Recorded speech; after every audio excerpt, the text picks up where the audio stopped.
Hi guys. So I haven't made a video on BPD in a really long time, but I just really don't feel like I struggle with it as much anymore, so it's kind of weird to talk about it when you don't feel all the feels anymore. But I know that a lot of people still struggle with it, and I know that it helps a lot to hear the experience of other people. So I'm making another BPD video, and I hope that you elaborate and maybe tell me what you want to hear in the future, because sometimes I'm like confused in what you are interested in. So like, ask me questions if you have any. So there is a quote that I don't know where it came from, but I love it because of its accuracy. And the quote says that having borderline personality disorder is an emotional equivalent of being a third-degree burn victim, and everything in the world hurts you more than the people around you. So basically, when you struggle with borderline personality disorder, your emotions are just so intense, and your emotional reactions to the things or events that happen around you are so intense that they seem unexpected and weird to the people around you, because you might start crying out of nowhere, you might start laughing out of nowhere, and you might have like anger issues, because when you are angry you're furious, when you are sad you are really depressed, and when you're happy you are sometimes manic. I don't think that people who have borderline really experience mania in the sense that people who have bipolar disorder do, but I know that we can have episodes of mania that last a couple of hours, well, not like several days or weeks like bipolar people do, but still hypomania is something that I experience most of the time now somehow, and it can be tiring as well. But what I'm trying to say here is that another name for borderline personality disorder is emotionally unstable personality disorder, and it has been given to it in the early 90s as far as I know, because when the first cases of borderline were studied and the name itself was received, they gave it to this disorder because it was kind of on the border between psychosis and neurotic disorders, and people didn't know any better than to just call anything like a neurotic disorder.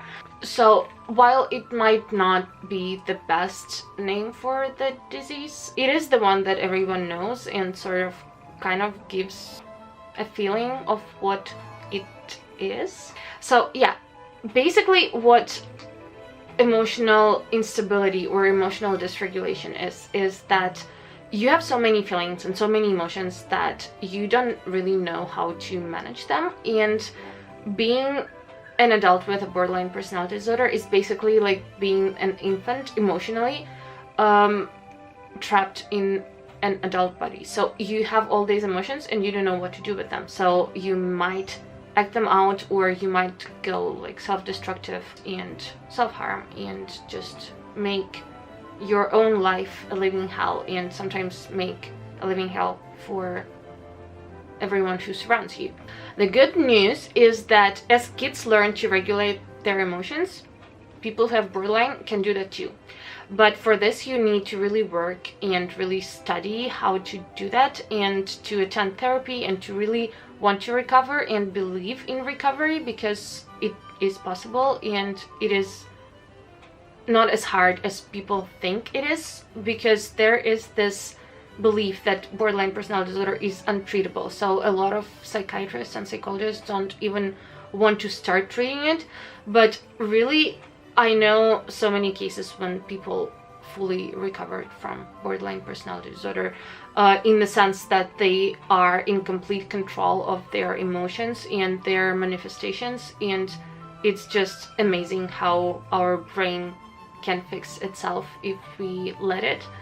And yeah, so it is possible to learn to regulate your emotions, which won't cause as much pain to you anymore. And well, I mean, our good emotions are also intense, so I don't think that it is something that needs to be fixed, because it is really good to feel super happy or super excited. So I think that what's important to know is that one of the major causes for people to have borderline personality disorder is having a non-validating environment during their childhood. So their emotions were either denied or ignored or not validated in some other way. So you might kind of be ashamed of your emotions. For example, if you had parents that didn't let you express any of your emotions other than the good ones, or you might get ashamed of being angry, for example, which is a case for a lot of girls, or you might become angry when you are sad, which is a case for a lot of boys, just due to how our society works and how we raise our children. So if you had such a childhood, you first need to just understand that your emotions are valid, and even if they are overboard, and even if they are not usual for the people who surround you, it doesn't mean that they're wrong, because it is the way that you're feeling, and it is your own right to feel this way. Acting out is different, but you have a right to feel whatever you want to feel, and it's your business and your business only. So you don't need to justify the way that you are feeling, even if you were taught to do that your entire life. So if we are now in a validating environment, or if we are in therapy and we know why and how the emotions arise, it is way easier for us to find recovery.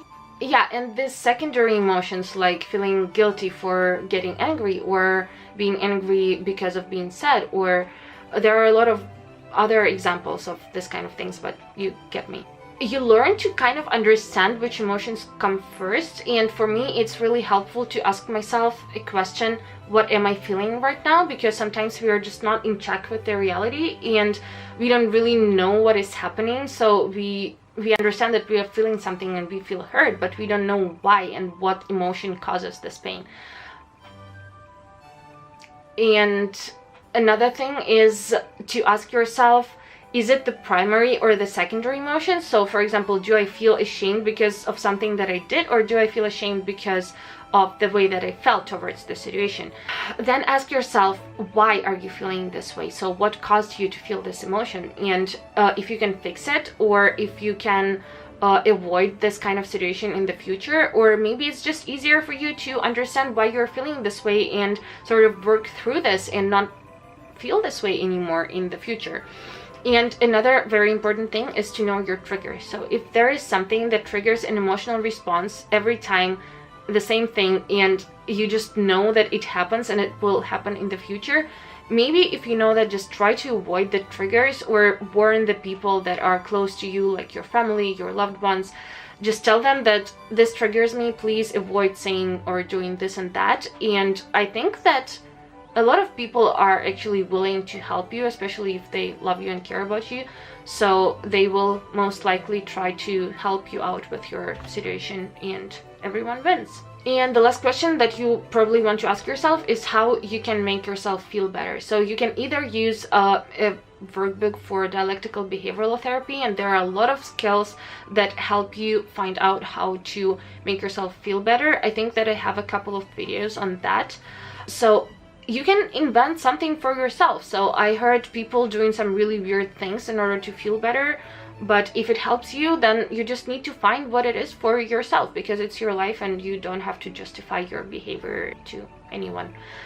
And of course, if you are struggling with intense emotions, even if you're not diagnosed with borderline personality disorder, if you feel that you're overly sensitive and that it hurts you, that it brings distress into your life, and that the quality of your life is suffering because of that, please go see a specialist and tell them about how you feel, and maybe they will find a solution for you, or at least you will know sort of what direction you need to go to start feeling better.